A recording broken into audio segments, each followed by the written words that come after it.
Hey folks! People have been making tier lists about everything lately, from cars to movies to musical instruments and even crowns. So I figured I would make a tier list of wood species that I have worked with and what my experience with them was. And so you know that I know what I'm talking about, I got a bookshelf behind me, so we're good. I'm using tiermaker.com, and I don't like it already. It only gives you tiny little images to work with. So I'll move myself to the corner of the screen and put a bigger picture of the woods I'm talking about somewhere around here. Now this is my personal experience with these woods. Your personal experience may vary, so let us know in the comments what you think. Now, enough of my rambling, now let's get started. So starting with the bottom here we have willow, and I don't like willow. Willow is very soft and has interlocked grain and it can tear out very easily. Some violin makers like to use it for blocks and linings on a violin, but I prefer spruce myself, so I'm not a fan of willow. I'm gonna give it a C. Then after willow we have western red cedar. Now, western red cedar is something that I really like. As you might notice, the furniture behind me on this desk, the furniture in this entire room is actually made of western red cedar. And I quite like it, so I'm gonna give it an A. But it is a wood that has problems. It's very easy to work, but it will dull your blades like nothing. It has a high silica content, and it dents and scratches really easy. Anything will bang it. So, but it's very widely available in North America, and it's relatively inexpensive. And I love the color of it. So, yeah, I'm giving it an A for the western red cedar. Now walnut. There are many varieties of walnut, and pieces that have straight grain, they are good to work with, but in general interlocking grain can cause some usual tearing out and warping. I've noticed some pieces also, they tend to warp. I'm gonna give it a B. Now teak. Teak is also very easy to work with, but it dulls the blades like crazy. It's another of those blade dulling species. But I think teak is overrated. I'm not a fan of teak, really. It is a very durable wood and it's very popular in some places where they actually have plantations of it. But it's too expensive for what it is, in my opinion. I don't like teak. I'll give it a C. Then I have spruce. Now spruce is one of those magical weight to tensile strength woods, and the violin makers and stringed instrument makers, guitar makers also, they use it for the tops of the instruments. And I like spruce, but I'm gonna give it an A. I'm gonna stay at an A. And there are many species of spruce, but it's a very delicate wood, but I'll keep it at an A. Here we have rosewood. Rosewood is one of those woods that I think is overrated. It has a beautiful color, but it's nice to work with, but another one that dulls your tools rapidly. It has a very intense smell. I am not a fan of the smell, I call it grandma smell. And currently all species are endangered, and they are on the CITES endangered list of species, so transporting this wood and trading this wood is complicated. And not only that, but in some places it's actually illegal. Rosewood is used to make furniture mostly, but a lot of stringed instruments have rosewood fittings, like this violin. It has rosewood tailpiece and chin rest and pegs. And because of the endangered status of this wood right now, if you're going to travel with this internationally, you can actually get a passport for your instrument that says that this was actually properly harvested and before the wood was declared illegal to transport and to sell around commercially. So it's an added complication that makes me dislike rosewood. So I'm gonna give it a B. Now I have Purpleheart. This is an interesting wood because it's purple. I mean, look at it, it's purple. It's flashy. You don't find much stuff like this out there. But it's not a very good wood because it's a paint work with. It's tremendously hard. It can gum up power tools even.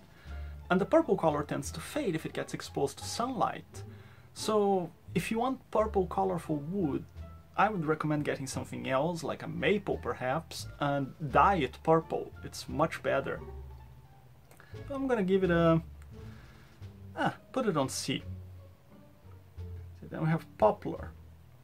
Poplar is one of those woods that it's so easy to work with, it's almost a joke. Anybody can work with.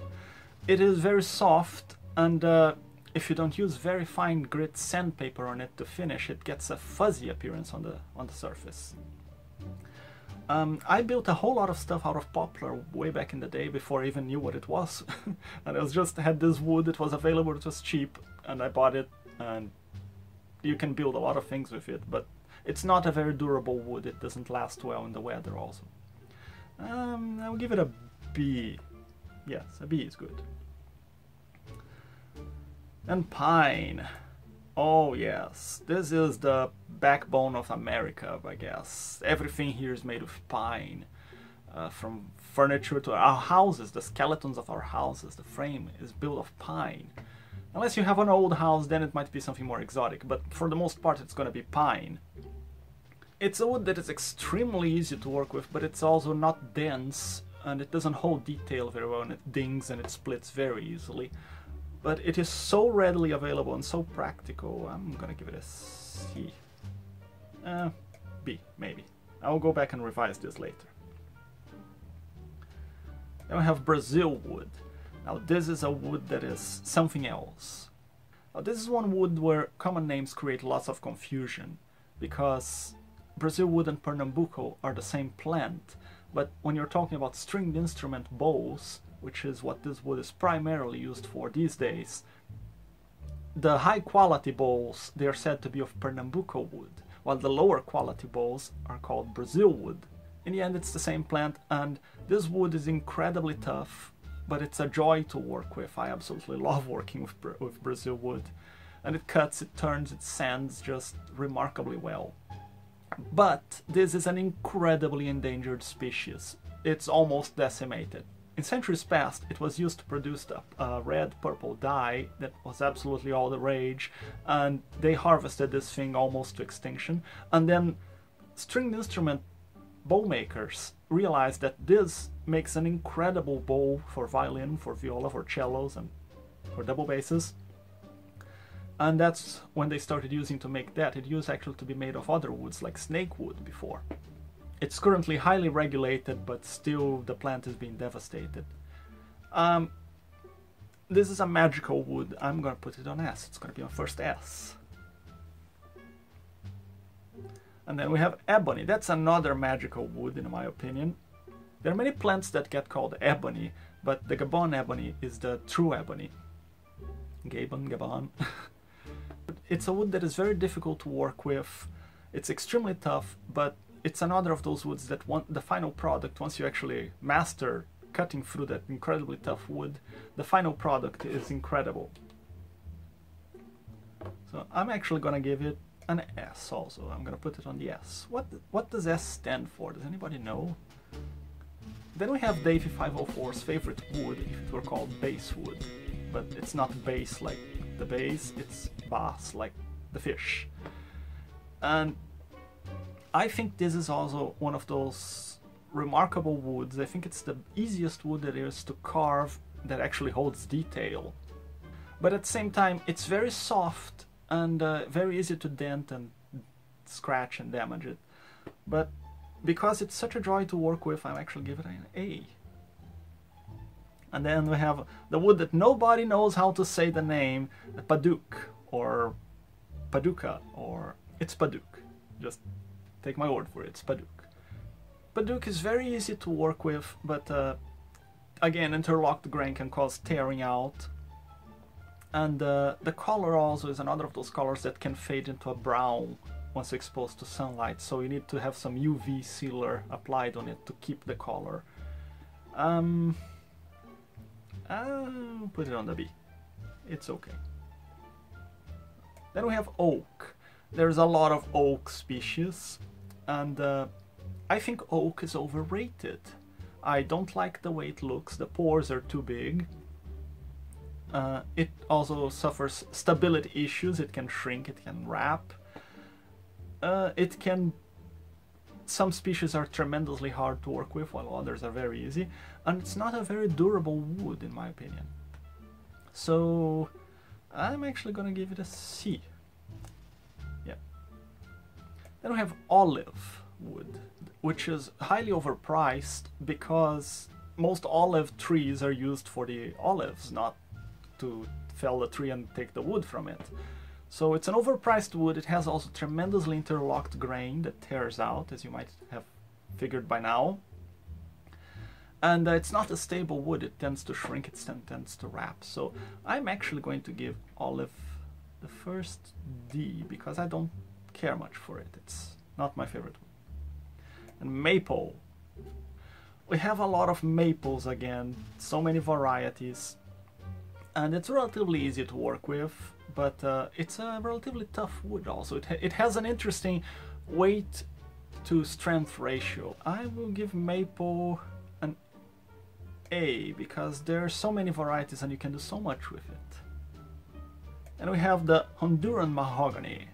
These days Honduran Mahogany is regarded as the true mahogany, but historically Cuban mahogany was actually the true mahogany. But it's almost extinct, and in 1946 Cuba banned exports, so the only way you can find Cuban mahogany nowadays is in reclaimed wood. You're not going to find fresh new timber from it.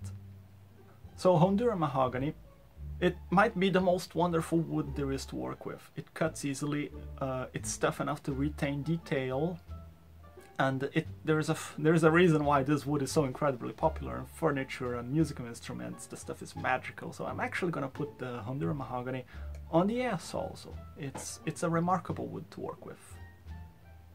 Then we have African mahogany. It's not a true mahogany. It is relatively easy to work with. It's not as delightful as the Honduran mahogany, but it has the problem of the interlocked grain. It might cause tear out. And in my opinion, it's a relatively brittle wood. It's very easy to just split along the grain and there goes your work. So I'll give it a B. Finally, we have mystery wood. Mystery wood is a wood that we have no idea what it is. And the reason I hate it is because if it's something that I like, I have no idea what I was working with and I can't look for more. And if it's something that I don't like to work with, I don't know what to avoid. So mystery wood is a problem. This conductor's baton that we made actually is mystery wood. I have no idea what this is. It's a dowel that I had and it worked very nicely. I think it might be a birch or maybe a maple, but I don't know. So now let's look at the tier here, see how it's doing. I'll keep Brazilwood at the top, ebony and Honduran mahogany. Then Western Red Cedar because it's a wood that I like very much. Spruce, basswood. I'm gonna keep basswood there. And maple, then walnut, not my favorite. Rosewood, not my favorite. Poplar is a little too fragile. Pine, it's everywhere. It's not a bad wood, but it's not one of the best. It's one of those woods that it will do. Padauk, it's eh. And African mahogany. Then we have willow, which I don't like very much. We have teak, that I think is overrated. Purpleheart is also overrated. Oak is also overrated in my opinion. And olive I plain simply don't like. And mystery wood, which is mystery. So that's my tier list of woods. Let us know in the comments what you think. And if you made it to the end, congratulations, thank you very much. I'll see you next time. Bye bye.